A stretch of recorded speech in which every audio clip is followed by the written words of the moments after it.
is a test of the NOAA weather radio warning device.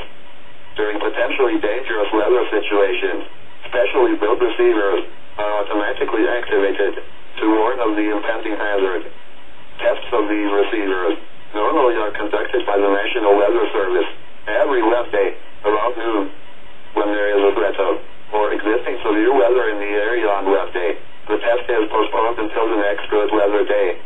The warning alarm transmitted over this and other NOAA radio stations in southern Wisconsin will normally be activated for watches and warnings that affect the following Wisconsin counties: Richland, Vernon, Adams, Juneau, Marquette, Waushara, Winnebago, Calumet, Manitowoc, Sauk, Columbia, Green Lake, Fond du Lac, Sheboygan, Dodge, Washington, Milwaukee, Iowa, Dane, Jefferson, Waukesha, Milwaukee, Lafayette, Greene, Rock, Walworth, Racine, and Kenosha.